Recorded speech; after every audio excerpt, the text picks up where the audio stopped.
뭐 검찰 이야기하기 전에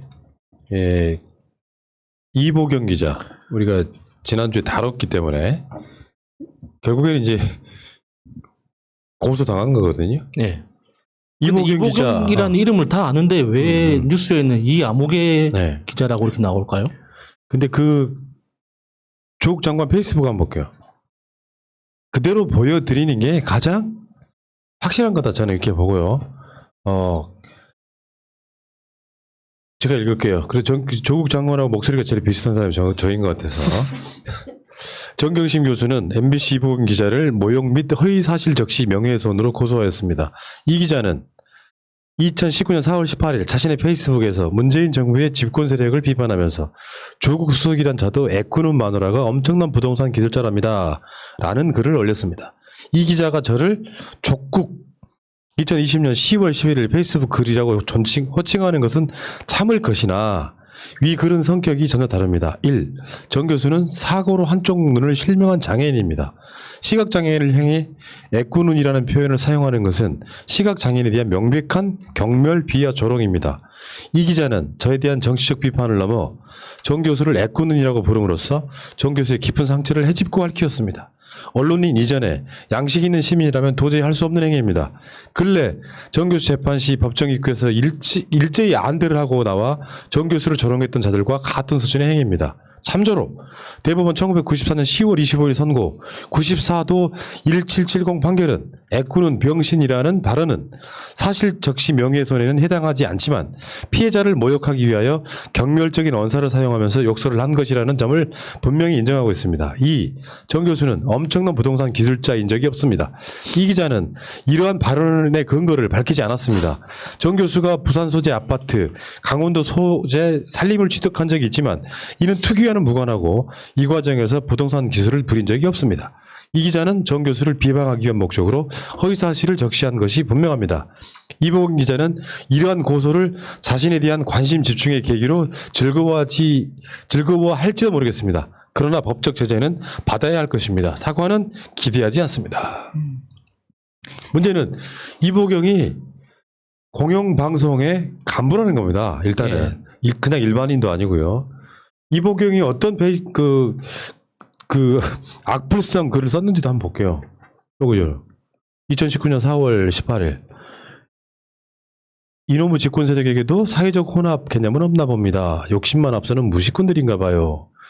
부자 판사녀가 부자 판사람과 결혼해서 수십억 주식 거래에 합법적으로 했는데 웬 말이 맞냐는 식이잖아요. 저들에게 혼합 개념은 꿀꿀이 죽의 고명, 돼지목의 진주, 천부들이니 뭘 더 바라겠어요 하면서 여기에 참 조국 수석이란 자도 애꾸는 마누라 동양대 영문과 교수가 엄청난 부동산 기술자랍니다. 최근에 쓴 글은 아니고 네, 2019년에 쓴 건데 저기 제 초반에 있는 이노무 집권 세력이 할 때 이노무라는 거는 일베의 전형적인 표현이죠.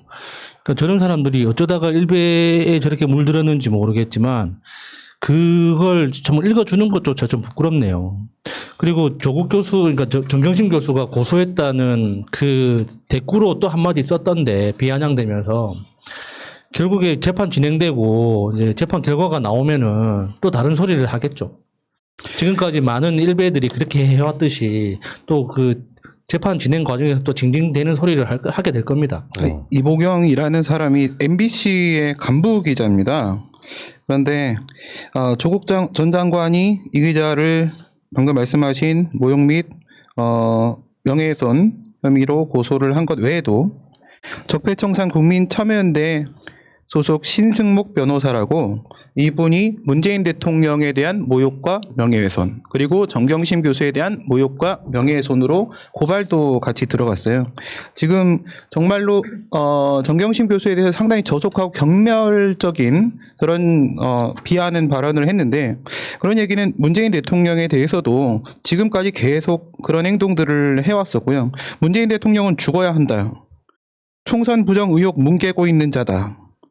뭐 이런 식의 또는 세월호 희생자 304명에 대해서 왜곡하는 글을 계속 올리고 피격 공무원에 대해서 박대하고 있다라는 소리하고 이런 말도 안 되는 얘기를 계속하는데 기자라고 한다면 기자의 중립적인 모습을 중립성을 지켜야 되는 것이고 기자라면 정제된 문장으로 기사로 말을 해야 되는 것입니다. 어디다가 이런 짓을 하고 있습니까? 예.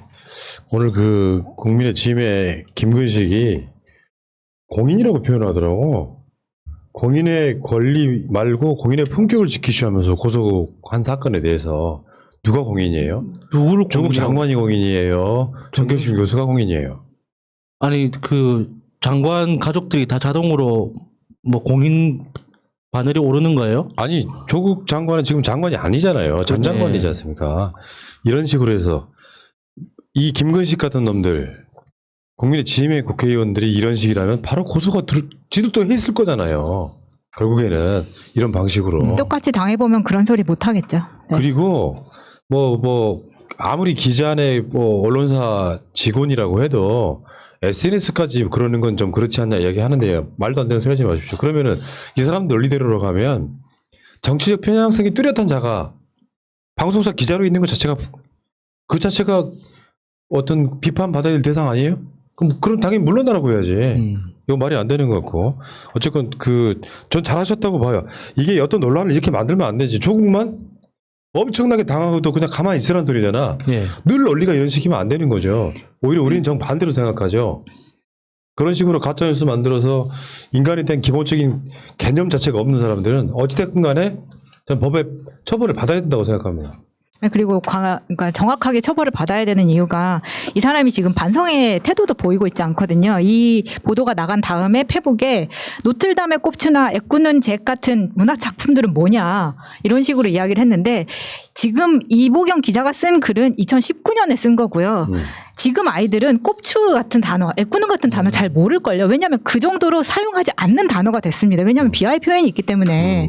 그런데 이걸 이제 와서 1960년대에 50년대에 지어졌을 이 소설의 제목을 가지고 와가지고 2020년에 그걸 알아달라고 이야기하는 것도 웃기고 요즘 저런 말을 안 하는 이유가 상대를 저런 식으로 공격하는 만큼 내 인격에 미천이 드러나기 때문에 안 하는 거거든요. 근데 본인이 그 말까지 쓴다는 것은 사실 요즘 교육받은 초등학생도 안 쓰는 말입니다. 친구한테 저런 말 안 한다고요. 근데 공영방송의 기자라는 사람이 저런 말 했다는 것에 대한 책임을 지셔야 될 것 같다고 예. 생각합니다. 자, 잘했다는 말씀 드리고요. 자, 그 얘기는 여기까지.